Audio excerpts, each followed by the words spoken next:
one of the hardest things about a solo podcast is the startup moment, because you're trying to like get that energy go, get it moving. And if you're like me, you spend most of your day by yourself completely, and then you're like trying to get it going, and you're like, I haven't talked to like another human today. Huh. Oof. Rough. I've only seen faces through windows. Oof. Oof. Mistakes were made, people. Mistakes were made. Um, Speaking of mistakes, I may or may not have finally figured this out. It has been an absolute conundrum and a cluster trying to parcel through that bullshit, but we might have figured it out.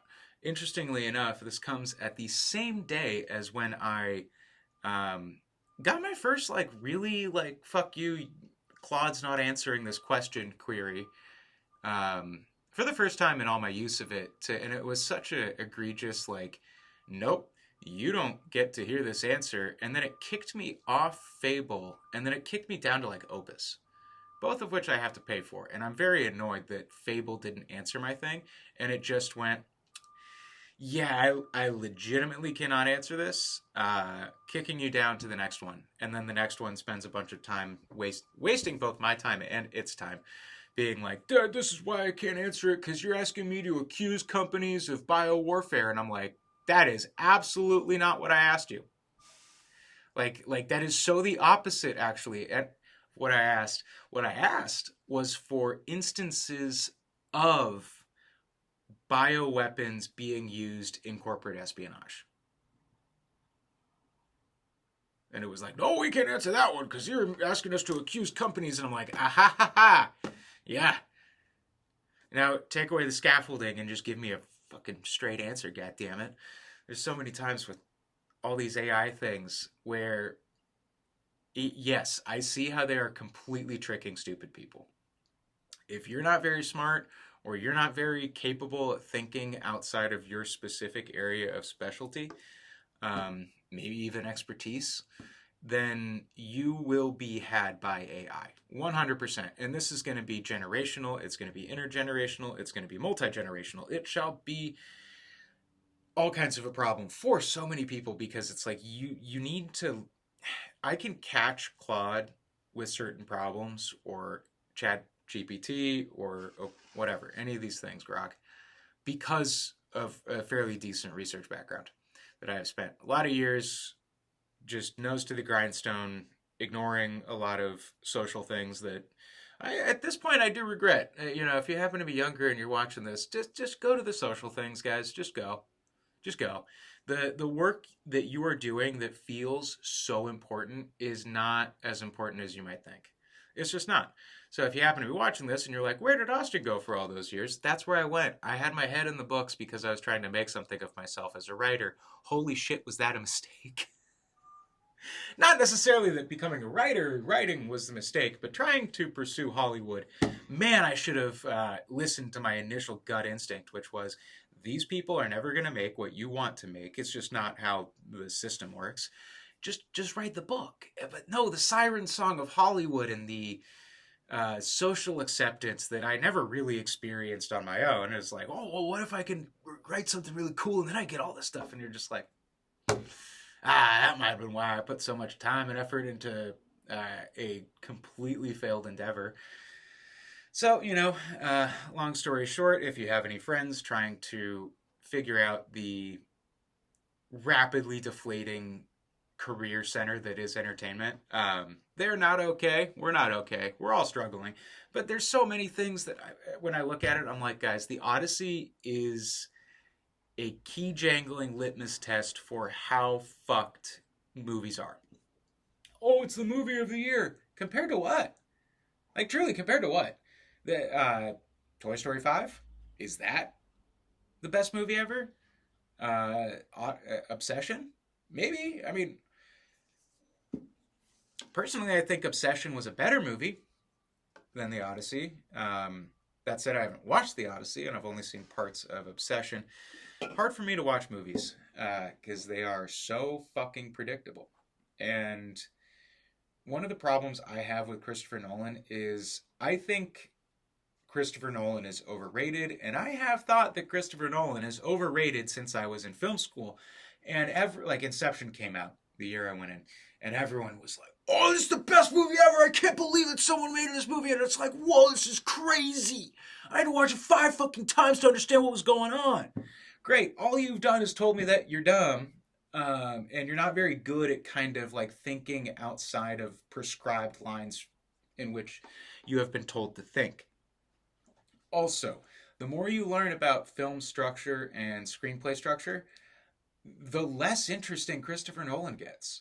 So one, and this is just a tiny little aside. We'll get to the big propaganda bullshits later. I just need to complain about these fucking assholes in Hollywood and the movie makers that are just so high on their own farts. It again, tinfoil hat territory, but some part of me is just like, why the fuck are we being so consistently gaslit by mediocre directors as they're being like the best ever? It's like the self-fulfilling sycophancy of Hollywood has created an echo chamber in which nothing good can ever actually be done because someone might be offended, because you have to make everything to like this 8th grade level, or you have to make it appealing from everyone to 8 to 80. That's not how most movies are going to be. And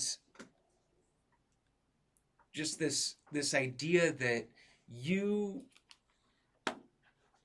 like, he's a gimmick director on so many levels, but there are no other great auteur directors coming in. He's also not a great auteur. He is a very boring screenwriter. His dialogue is almost always like just Tom Clancy, James Patterson, Nicholas Sparks bullshit. Oh, god damn it. I don't want to deal with this right now. You know, I'm not dealing with it. I'm not dealing with these people. One of the problems I have is my brain is quite fast at times. I mean, sometimes I'm just completely, you know, whatever. Sometimes I'm really happy to just be alive and cogent, and some days I'm like, I can't tell if I'm truly very stupid or if I might be smart, some level of smart, and struggling because I don't have a lot of people that I can communicate certain things to. And often I spend so much time being reductivistic about things that I'm talking about or trying to communicate to certain people. And the level of reduction that I have to get to, it takes me out of conversational flow. So you could say this is a little bit of a repository, if nothing else, for some of my more arcane thoughts. Thank you for putting up with that shit. Sometimes I like just being retarded in the right direction. Speaking of, I had to wait till 8 minutes to say retarded, and I just love that line, because that's why I'm like, I don't know if I'm actually that smart. Sometimes I really just think I'm retarded in the right direction. Whatever. Horseshoe theory, or stupid to sage mode, and everyone in the middle is the overcomplicating midwit. But again, I can't blame the midwits. The midwits are often deeply, deeply fucked up by some sort of existential dread that they can't really get past. It's why they seek after that promotion. It's why Uncle Coyote's coming out.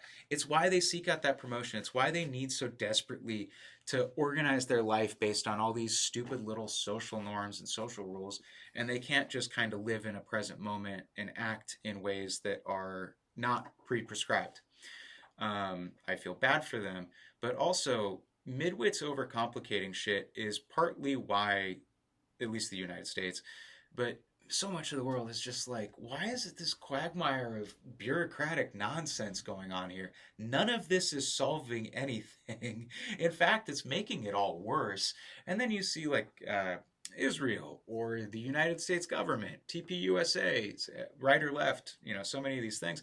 The disingenuous nature in which they're engaging with everyone is, I mean, it's about as duplicitous doublespeak, or the whatever they called it in 1984, as Orwell told us. This is the Orwellian future. It's just you know, it is what it is. It's not as exciting as we thought it was going to be, or as bleak, which is weird because it's like I'm going around playing Cyberpunk 2077, just listening to an interview with Mike Pondsmith, the creator of the original game and the concept. And he's an interesting guy. He is everything I wish George Martin would be. Anyways, someone asked him, you know, what's the scariest thing to you, you know, regarding your world, Cyberpunk 2077? He goes, whoo. His voice is so great, I don't even want to try and imitate it because that would just be such a bad imitation. It would be mockery. The thing that I'm really worried about is the fact that we seem to be actively building it. It's like, oh, fuck, that's bad. This guy spent years developing this idea, maybe 20 years. And he's like, oh, yeah, we're headed straight in that direction. It's dystopian, consumerist, glitz and glamour, and corporations controlling everything on a level that, you know, feudal states would have been jealous of back in the day. But when Christopher Nolan, going back to the Midwit thing before I completely fucking lose myself, Christopher Nolan is the ultimate director for Midwits. Yes, I said it. He is the kind of person that he's not going to offend anyone with his movie. Which is why none of his movies are like great, in my opinion. They're perfectly serviceable 7 out of 10s most of the time. Occasionally he'll have one that's more up or one that's more down. Fucking Tenet. That movie was hot garbage. But Inception and a few of these other things, when you learn like the basics of, hey, this is how I write a movie, what they have you do is each one of your scenes you storyboard. And instead of getting super fancy with storyboarding, especially when you're in your beginning phases of developing your idea, you just get some post-it notes or some note cards and you put, all right, scene 1A, scene 1B, you know, scene 1C, however else, scene 1, scene 2, scene 3, however we wish to organize it. And what Nolan does that's so fucking annoying to me, because it's such a gimmick and most people don't understand that it is a gimmick, and that's annoying. Why? Because instead of learning the basics of like how screenwriting works, or people going out to be like, hey guys, this is how this kind of trick works, he took the third act and put the entire movie in between the third act. Is that a bad thing? No. Is that thing so complicated and insane that it made everyone like, I had to watch the movie 5 times to know what was going on? It's like, you're just a midwit. That's fine. That's fine. It's okay. It's okay to have limits. It's okay to understand where your limits are. In fact, I would say it's noble to do so. Self-actualization is a difficult thing at the best of times, but in the modern world where we are constantly being gaslit out of our own progress, out of our own willingness to be introspective about ourselves and let our minds wander around our flaws and our strengths and find some way in which we can negotiate the roses and thorns of our personality and our being.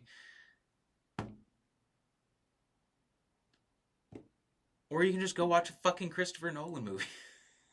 Eat your popcorn, walk out and be like, damn, that was cool. That really like blew my mind. Whoa. Are you going to learn anything about the tricks? No, I just want to be entertained. Fucking goy slop, dog. I mean, I know some people in my life that I love very much that are like the epitome. Like, they've been hit with the goy beam. They've been hit with the goy beam. But it's also a lot of like, shut up, get along with the program kind of people where, on one hand, yeah, I mean, a certain amount of that is good advice if you want to live a happy life. But if you're, you know, under a certain age, that whole like, oh, just go along to get along. It's like, you only get along to go along with systems that work in your favor. Going along to get along in a system that is not having you at its like, yes, I want you to survive. I want you to do well. I want you to have this, you know, quote, American dream that I think many of our parents and previous generations grew up with. We had distinctly, millennials from about early 40s, late 30s down to the upper part of Gen Z, we got the full like, oh, everything that we grew up for and trained for, got educated for, has kind of shifted around a bit. And we're watching so many things that previous generations, if you told us, hey, this or that thing, don't do this, do that, and we're like, oh yeah, great. But all the people up at the top know that you're giving us that advice, and they have found ways to circumnavigate like a path for us to be successful so that they can profit off of our attempts to become successful. Does that make sense? Because it's getting a little arcane. It's getting a little cryptic, and that's fine. That's fine. It's been a few minutes since we've talked. I'm sorry. I had a bunch of sinus issues.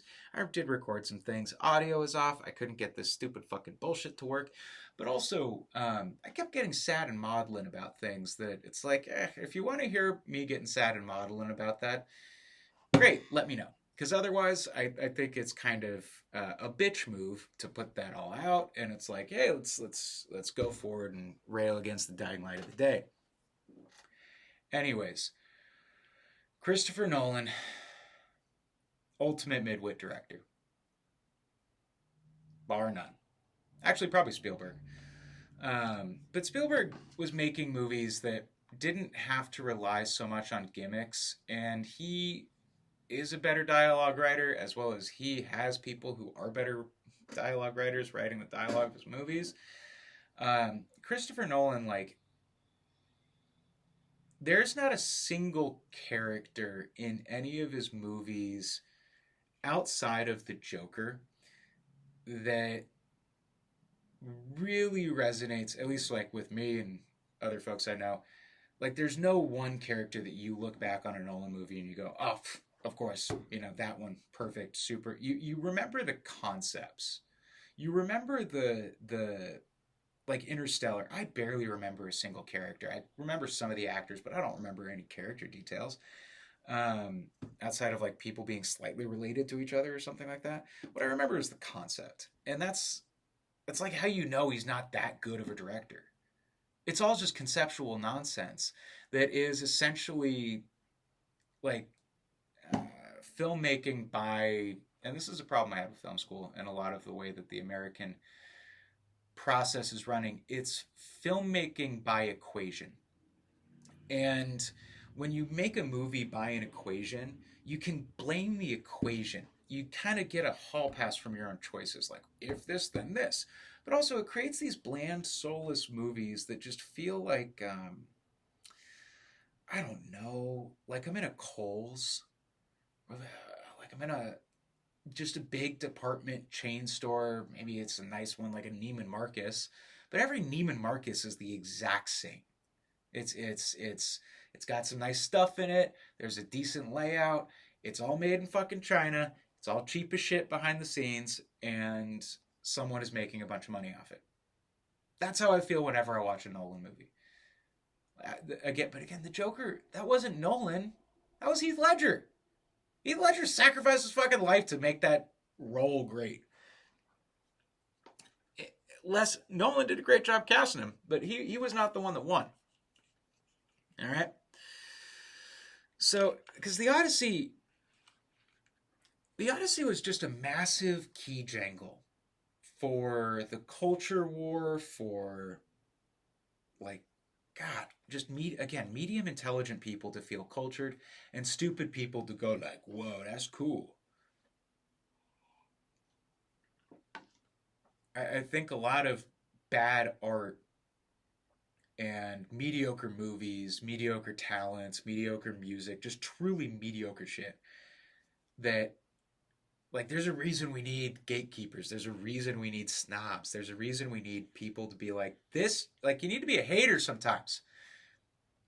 And I'm a hater because I'm a lover. But also, some of this shit needs to be hated. It's bad. It's not good.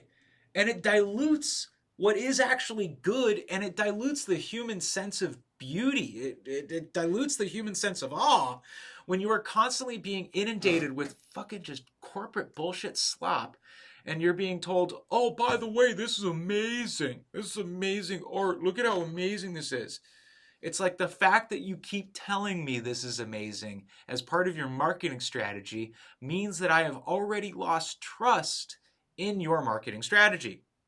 You don't need to tell me it's brilliant. Show me the fucking thing. I will make my own goddamn assumption. I will make my own assessment.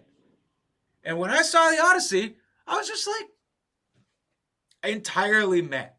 I love myths and legends and folklore. Love. I just didn't give a shit. What? Oh, great. You got Ellen Page in it? Elliot Page? Who cares? He's a fucking shock. He was a shock edition. Oh, everyone will talk about it online. Boom, that's fucking $10 million of free advertising by just putting this little fairy in there. And I don't mean that in like calling him a gay fag sort of thing, but just like, he's literally a fairy. He's like 5 foot tall, weighs like 90 pounds. And you're trying to get me to believe he's like the most noble of all the warriors? No. That's a gimmick casting. But that's taking crazy pills over here, because that's Nolan. Nolan just does gimmicks after gimmicks. And then everyone goes, oh, that's brilliant. It's like, no, you were entertained. That's not fucking brilliance. It's not brilliant to be entertained. It's just not. It's entertaining. Entertaining and brilliance are two very different things. You can be a brilliant entertainer, but creating brilliant art, brilliant thing that hits the soul of the people that watch it, no, it's just gimmick after gimmick. And if you feel that touches your soul, great. You have a gimmick soul. Fuck. Losing my goddamn shit over here. And then no one wants to say it's bad. I take that back. I'm seeing a lot of people going online to just with this similar sort of frustrated energy where they're just like, I don't get it anymore. It's not good. Nothing else that comes out is good except these random indie movies that bubble up from the fucking ether. And even then, I don't know if they're good or if they're just the best that we've had, like Sinners. I thought Sinners was a perfectly fine movie. I thought the third act was entirely rushed. I thought they dropped a lot of really interesting folklore story plot, like subplots, that I think would have been really interesting to bring back. And that's not even a criticism of the movie and the movie making. You can't have a 3.5 hour movie.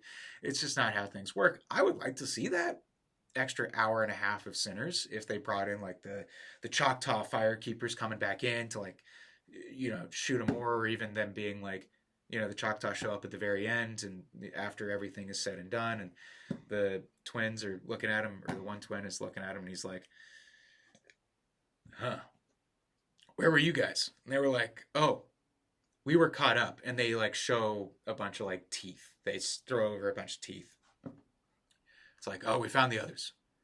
Because that's a thing that movies miss now, because I think audiences are so stupid that they can't put together basic like fact thingies of just the supposition or the imagination of like, oh, well, what was happening with the Choctaw?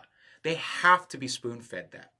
You can't have something big happen off screen anymore that elicits the imagination of the audience, because the audience is too, I want to say too stupid, but the reality is too trained to not make those inferences, to not make those suppositions, but to simply just go with everything that they are being told on face value. Is that their fault? No, it's the fucking filmmaker's fault, and it's the culture of film. But it's why I often come back to filmmaking as a subset of propaganda, because we are trained how to think by TVs and movie. We just are. It's a weird little thing. Everyone loves to be like, but the historical accuracy doesn't fucking matter, and blah, blah, blah. But then everyone that watches the movie is like, there's some stupid part of them that goes, yeah, that's what it looked like. That's history. Because the movie showed me. And the movie is really good. and show me the really good. I'm sorry, I'm doing a bad accent for it because really what it is I think people with actual Down syndrome will watch that movie and go, yeah, that's probably not how like history was, but like, yeah, it's a good movie. It's like all these people that are like here or here or here that are like, oh wow, look at that. Oh, and it's like they have to gaslight themselves into appreciation for this thing because they don't want to be seen. It's like the new like in-group thing. Oh, you can't be seen not liking it. You can't be seen going, oh, I just don't appreciate it. Because then all of a sudden you're not part of the thing. You're not part of the trend. And we have been super trained to hop on every trend and fad by social media in this incredible accelerationist fashion that moves so quickly, people often forget fads and these things as being like, no, that lit the internet on fire a couple years ago. Like pre-COVID, Funko Pops everywhere. I remember hearing all the stories about that. And then you had people moving into like, oh, look at all my, I don't know, what was the other one? Stanley Cups. Stanley Cups were everywhere for like a year. And then it's gone. And it gets replaced with a La Boo Boo. Ah, La Boo Boo, La Boo Boo. It's like, oh my God. If you are so empty of personality that you need to hop on every single trend to show that you're with it or you're just show that you're part of the culture, you're stupid. If every time a trend goes across your feed, you have to buy into it, you're desperately lonely. Like, and again, I feel like I'm fucking taking crazy pills. Because it's like, is this just how stupid people are? Or have we been made dumber by our education systems failing to educate us and a commodities corporate market that commercializes us in every capacity and wants people to be stupid, mindless consumers because that's how the C-suites make more money? But I like the Christopher Nolan because it's a movie. Look, they got Lupita Nyong'o in there. And yes, she's incredibly beautiful. But like, she's not white enough. You can't have her in my movie. And it's like, oh God, okay. Three things are happening here. One is this theater element that a lot of the filmmakers are a part of that is can be summed up like this. We have seen, the play Hamlet has been put on thousands upon thousands of millions of times. These people, myself, I've read Hamlet a few times, I've seen the play a couple times. I don't need to see like a white Dutch motherfucker as Hamlet. I don't. They could be black, yellow, purple. I don't fucking care. How do they do Hamlet? That's what I'm interested in seeing. One of the like I watched the Scottish play, yeah, that one, the one that could be McDonald's cousin, and it was a big fat lesbian that was Hamlet, and she was great as Hamlet. She sold the hell out of Hamlet. Great. I don't need tall Dutch white motherfucker, blonde hair, blue eyes, being like, oh, to be or not to be. I don't.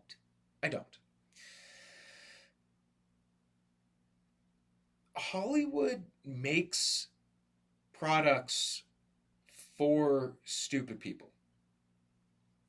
That's the reality. That's if you're marketing to adults and you say I have to make this at an 8th grade education level or it's not going to get made, that's because you're making shit for fucking incredibly stupid people. 8th grade education? In the United States, are we like an educated elite country? What the fuck? Oh, can't make it past the 8th grade level. Ah!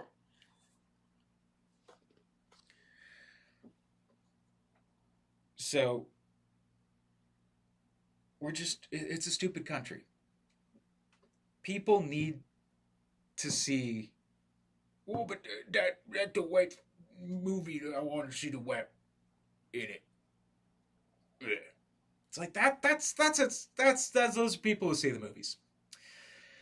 Or it's people that just want to turn their mind off for 2 hours. They totally do not want to think, and they don't want anything to take them out of that movie. But yes, representation matters super much. So, like, let's not have a single Greek person in this movie. But then also they knew, if we cast Lupita Nyong'o or Zendaya or any of these things, Elliot Page, it's going to be a shitstorm online. Everyone is going to either defend the choice or they're going to hate the choice. They are going to argue online for months, and this will create a ton of word of mouth that you literally do not have to pay for. It's kind of a brilliant marketing move. 3, the reality that if you are making historical films for stupid people, they take your historical film at complete face value. They just do. It's a terrible, unfortunate element of people just being fucking stupid. And I see this all the time with people being like, AI's never going to take over Hollywood. That's selling off Hollywood. They're not giving people jobs. Pilot season is dead. They used to make 1,000 pilots, or at least to sell 1,000 pilot scripts in LA alone, like 9 years ago, 8 years ago. I'm not even reaching that far back. I think you could honestly go 6 years back and you still have a healthy pilot season. I think the pilot seasons stopped 2020 or whenever COVID really kicked off. And they just put a pause on it and they went, and it never resumed. So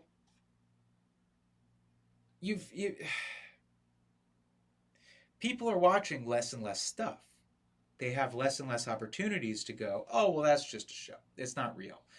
And then you make everything for an 8th grade audience. Well, then the only people who tune in are people that have a fucking 8th grade education. And I mean, it stops at 8th grade. Because you have lost most, like, normally educated people, whether it be college or high school. They are tuned out. You have been treating them like just infants for years. And they don't like you. They don't respect you. And they can find something more entertaining online. Because, I mean, let's face it, Bibi Netanyahu trying to look smacks with clavicular is fucking hilarious. It is massively entertaining, and a lot of people are just going to completely check out of, whatever they're doing, because they're like, what? The president of Israel is trying to look smacks with a plant that was put there by Peter Thiel. I mean, why? Well, there's a complicated relationship between Peter Thiel and Israel and many of those Israeli leaders, because the Israeli leaders let Netanyahu let Palantir and other things test experimental weapons and technology against the people that they are fighting. Yes, liberal heavy use of air quotes. Because why wouldn't they? Like, keep that happy. And then you have Peter Thiel running around, and he might be a heterodox Christian, he might not. But what he might also realize is that, if I put forward a lot of essentially doomsday Christian rhetoric, this makes me look like I am on the same theological side as Israel and all these Jewish leaders. Is he? I don't know. Doesn't seem like it to me. But, I'm not Jewish, I'm not a heterodox Christian. I'm just a crazy mystic that has studied a lot of that stuff, and that's why I'm skeptical. It's why I'm skeptical. Some of this is so batshit, because it's like so few people take time out of their life or their day to look into any of this and understand it from the perspective of what they're putting forward. The Antichrist and all these things. One, that's a justification, weirdly, for having a mass surveillance. There's going to be all these like super evil people popping up out of nowhere. Let's surveil everyone to make sure that we know who they are. You sure they haven't already showed up and they're the ones who want to surveil everything because they want to play God? Or because they want to be the coolest rats on top of the corpse pile? So then you have Peter Thiel and Clavicular and a few of these other people. One, he's fucking Clavicular. He absolutely is. You cannot tell me that Clavicular is not his little looks maxing concubine. You just can't. I'm not going to believe you. And he gets to, by virtue of, you know, being Clavicular and getting the Peter Thiel payroll, gets to go right into there. And then it becomes part of that. It's tempting to call it a psyop. I'm going to call it a fatal charade. The play or the soap opera that they seem to be shoving down our throats every opportunity they get, creating this cast of characters that is quite small enough that you could fit them in a Netflix series. Yet these are supposedly the leaders of the free world, the leaders of our country, and you want me to believe that we only have like 12 of them we're supposed to pay attention to? What the fuck? It's things like that. They are winning. They are winning, and they're pulling the wool over everyone's eyes and calling it a face mask. That ain't a face mask. That's comfortable slavery. Are you kidding me? All right.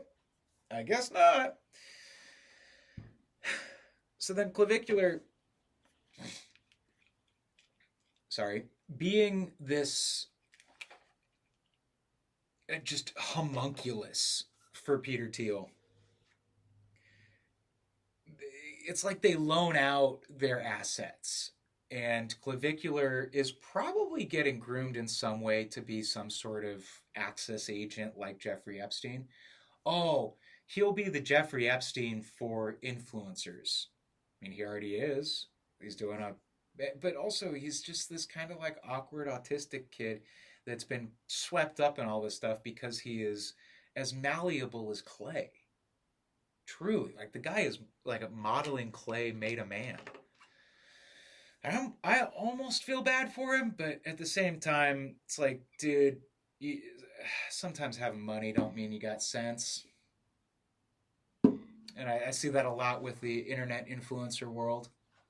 So much so that I'm like, oh, this is completely by design.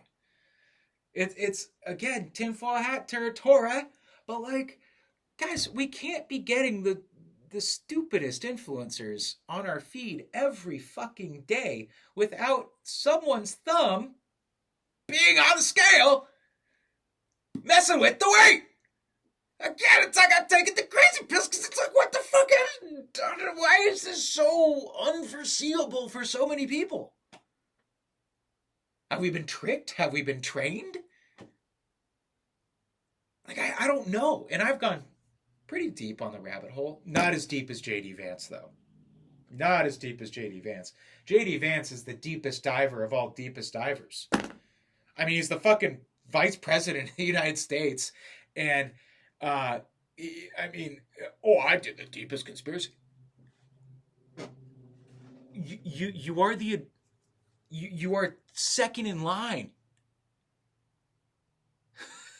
It's like one of the singular most powerful people in this country.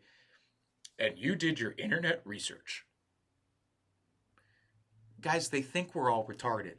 They truly think that we are all very, very stupid.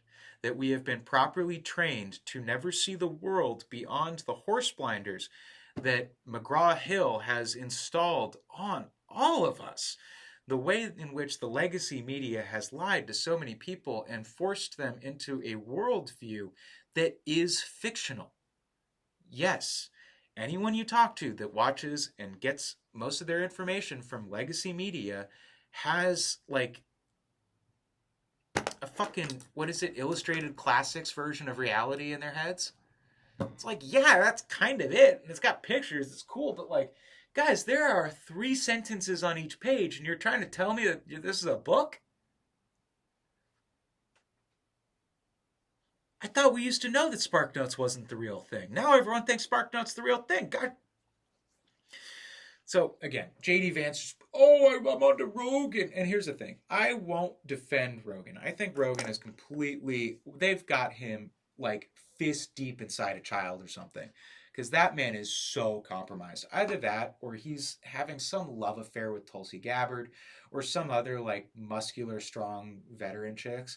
and they are just pegging him super hard. Like, they are violently fucking his butthole on camera while he recites the national anthem of Paraguay or something. Like, I don't know what dirt they have on Joe Rogan, but they've got something, because this is fascinating to me. But to give Mr. Joseph Rogies the benefit of the doubt that he's not being pegged by like a 14-inch dildo strapped to Tulsi Gabbard's pelvis, clip it. His interview style is essentially let people hang themselves, let them say their thing, and then I will let the internet do all the pushback and attacks that I might do in person if that wouldn't interfere with my access to this type of person. So I think Rogan goes, well, I'm protecting my access by basically setting up the internet with slow balls. And when the internet goes and all looks and they're like, why is Joe Rogan throwing these super slow balls across the plate? Isn't this fucking ridiculous? Look at it. Push back, Rogan. Come on, push back. It's like, guys, if Rogan were to actually push back, he'd never have these people on again. If you haven't noticed, anyone that does push back against some sort of politician never has another politician on.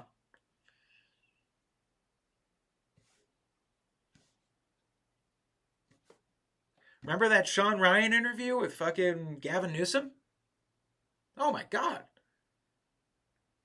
It would have been less gay to watch them actually just fillet each other.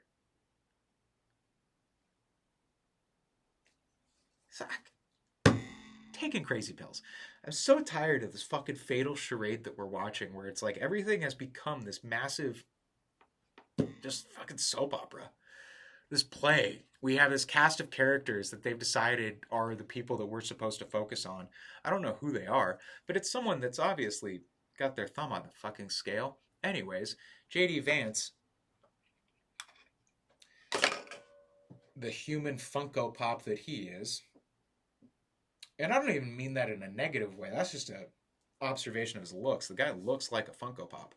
But also, he's like a fake human. There's so many people where it's like, you're not, like, there's nothing about you that feels real. You feel like a homunculus. Speaking of homunculus, you feel like something created by, a golem. Created by some evil rabbi with dark Jewish magic. Like, that's J.D. Vance. He feels like a fucking golem to me. And not the good kind. There are good golems, there are bad golems. Learn your Jewish mystic history. There are the golems that protect, and there are the golems that attack.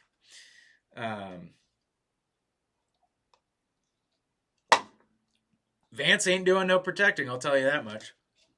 That little fucking slime ball. Oh, what if I just have a bunch of dancing memes about me and that'll have people accepting and liking me and then we can usher in the surveillance state because I'm a puppet and Peter Thiel's fucking shoulder is touching the edges of my asshole while he puppets my fucking mouth. I can't wait till he divorces Usha Vance, marries the Kirk bitch, Erica Kirk, and because he needs someone that mirrors his own faith better. It's like, you know how I know you're a fucking homunculus? You picked a religion to be that actively tells your wife and children that they're going to fucking hell. You psychopath. Like, what the fuck? But again, if they just go out and they're like, well, I said this, and I say I'm Christian. And everyone goes, well, hey guys, he said he's Christian. Let's believe him. Look, he said he's Christian.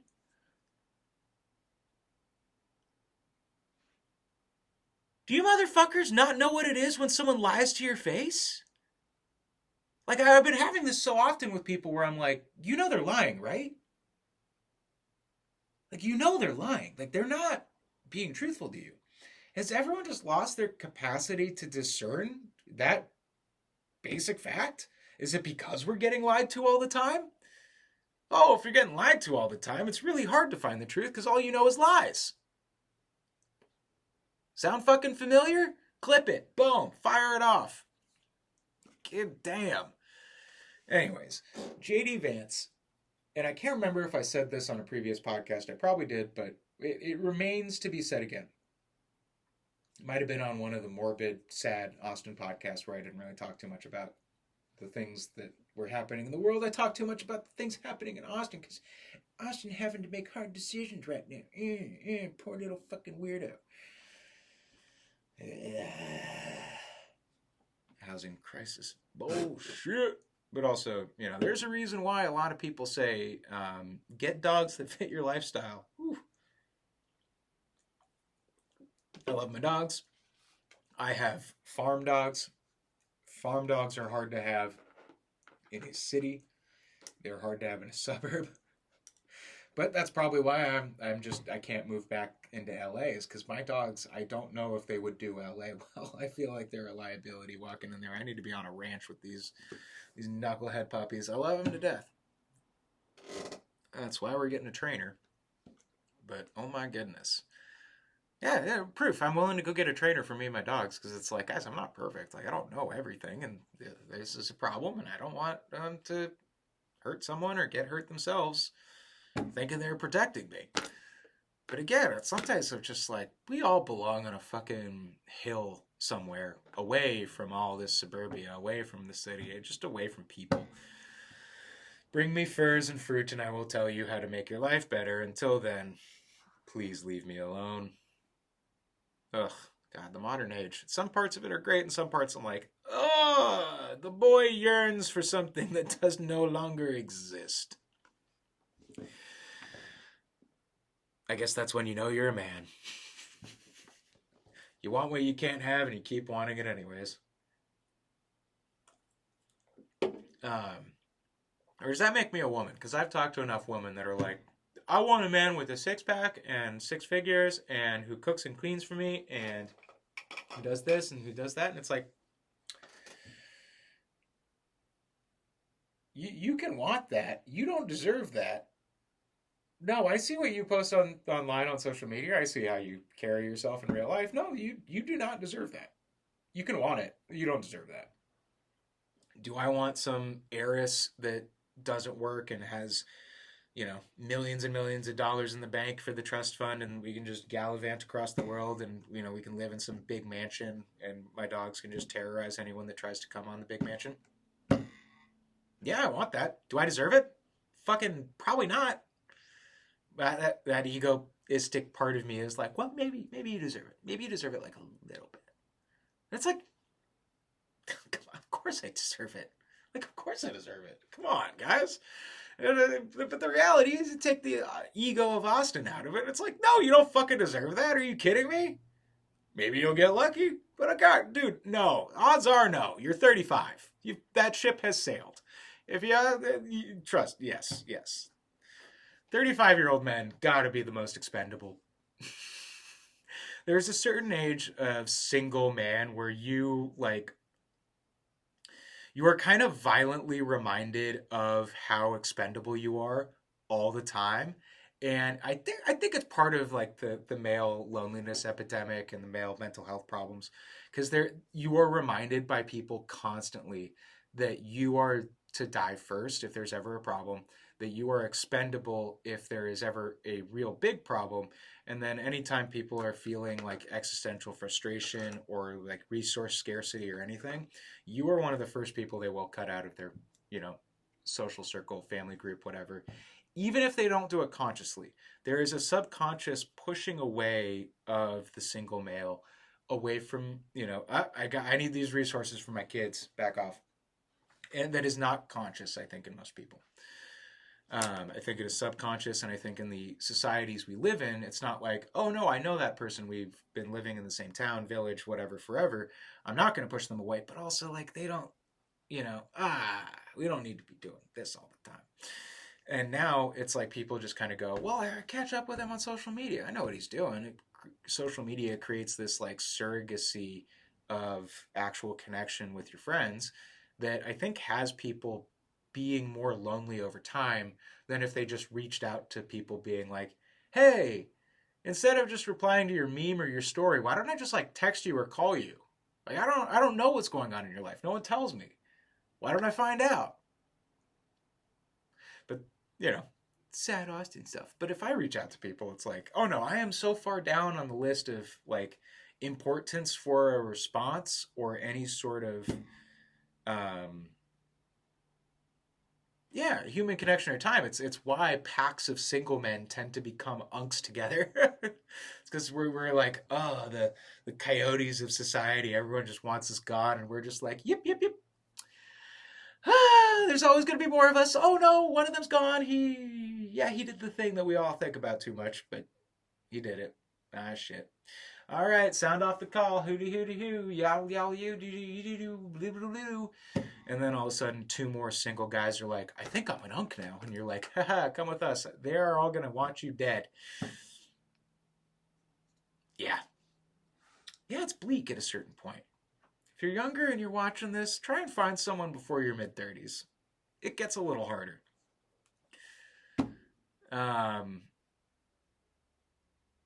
Oh yeah, JD Vance. Speaking of getting harder as you get older, JD Vance, I'm sure that man is rock hard all the time because he definitely gets a power boner and he definitely thinks a lot about how he's going to become president. So I'm just going to leave you all with this one because I think it's an interesting supposition thing to think about. Everyone's like, why? What is going on with Trump and the war in Iran? He has this like 58, 59-day thing, and then all of a sudden the peace talks happen, and no more peace talks because someone did something mean, and it's usually Israel, and then more bombs. Sorry, more bombs, more killing, sometimes even a war crime like white phosphorus being dumped on Lebanon. Trump has dementia. It is pretty obvious. Go to the epistemic crisis or any of these other things.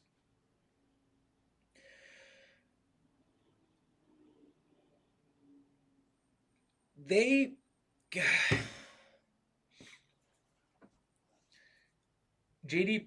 Vance's eternal power boner over becoming president stem from, currently, he, as well as everyone else that is surrounding Trump, is massively gaslighting Grandpa into thinking that he is making good decisions.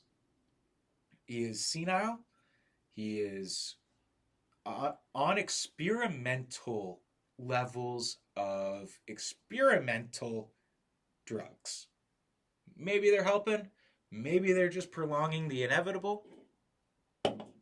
I don't know. I don't know how retatrutide works. I don't know how any of these other things work. I'm not a hospice care expert, nor am I a doctor. But what I am an expert on is greedy motherfuckers. And so when I watch J.D. Vance kind of sit back and go, well, it's the war, and well, this, and well, no, making all these like excuses that are some sort of populist talking point that he probably gleans off of fucking X, Twitter, or whatever, how that he's like, oh, well, this, and I just got to respond to the way that people want me to on Twitter, or the way that they think they want me to on Twitter, or the way, I don't even know anymore. And yeah, hey guys, this war is happening, and then Trump is going to die at some point. He's an old man. That's not crazy to say. And say he has a stroke in 3-4 weeks, hypothetically. J.D. Vance gets to take over. He gets to go into the presidency, and he gets to look around at everyone and go, we're leaving this war immediately. We're done. We're going to divest from all these Israeli things, which they're currently talking about. Israel will be like, yeah, we don't need to integrate our militaries, or we need to stop getting American military funding while we merge intelligence apparatus and militaries. I think that might have gotten blocked, but the military surveillance thing did not get blocked. That one definitely happened. But, if you come in and you're immediately like, I'm getting us out of all this war and all this nonsense that none of you all wanted, and in fact was the exact opposite action of what you were promised by Trump on his campaign trail. Granted, if you were fucking dumb enough to buy Trump's bill of goods the third time around, thinking that he was not going to immediately betray everything that he promised, you're fucking part of the problem. Just like all the idiots that think running Kamala Harris for a third time is a cogent decision. It's like we're being governed by the worst type of midwits. It's just fucking baffling to me. It is a very simple lesson to be learned from Kamala Harris. The people don't fucking like her. She's a, speaking of homunculus, speaking of just golems, where you're like, you don't feel like a real person. You feel like something that was fashioned out of ambition, hatred, and clay. And somehow you're a politician running around, well, I got my Glock, no one's coming to rob my house. I'm sure that this works for some people. Those are not the people we want making decisions about the direction of the country. Same with the people on the right who thought that fucking Trump was going to, America first, get us all these foreign wars. Have you guys not been paying attention at all? I guess not. But it is a gift I'm giving myself this summer that most people are some form of very stupid right now in my country. I don't know if it's the fucking poison in the food. I don't know if it's the absolute derelict nature of our mythological systems, our fictional systems, our fantasies, the intellectual life of the anti-intellectual country that has been deeply anti-intellectual since its inception. Goddamn, are stupid people easier to take advantage of and steer in the direction you want them to. We watch it all the time. The ways in which we're being corralled are constant, and we love them because they made us love them, because they hijacked our dopamine and serotonin systems with these fucking phones, with all this blue light, with all these different elements of the world we live in. They have created a prison around us that we do not understand because we are so used to it. And people wonder, they're like, Austin, why don't you get on antidepressants? It's like, well, one, I've had too many head injuries. I don't think the prognostication there is as simple, or the prognosis is as simple as someone who has not had a bunch of head injuries. And two, I know I have like the zoochosis thing. And I think a lot of people have it. When you're like, God, I just don't feel good. I feel depressed all the time. If XYZ thing. It's like, yeah, because we're zoo animals. Zoo animals get really neurotic. They get really depressed in the zoo. They don't experience that when they're out in the world. And I've spent enough time out in nature in the world that I'm like, oh, I'm fine over there. It's here that I have all the problems. We need to make this better because we're never getting that back like our ancestors did 5,000 years ago, 500 years ago, even 50 years ago. We're not getting that again because of this massive surveillance state that they are shoving down our throats and calling progress and calling safety. It's like we learned nothing from, our forefathers and, George Franklin, Benjamin Franklin.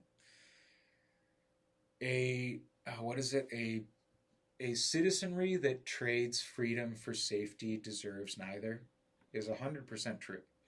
But again,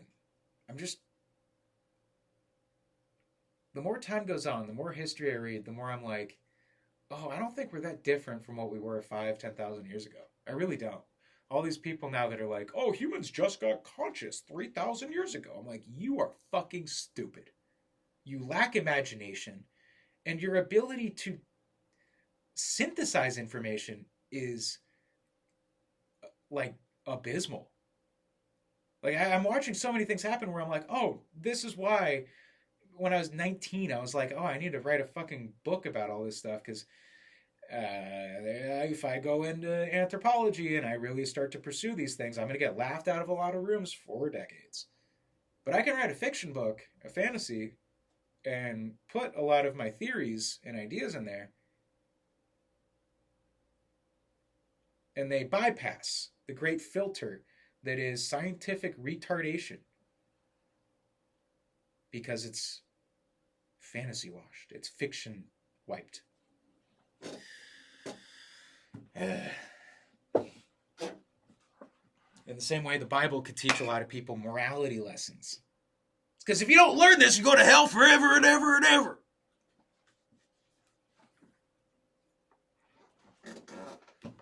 Fuck it, we'll do it live. Fuck it, we'll do it live. It's just, some days I'm just enraged. And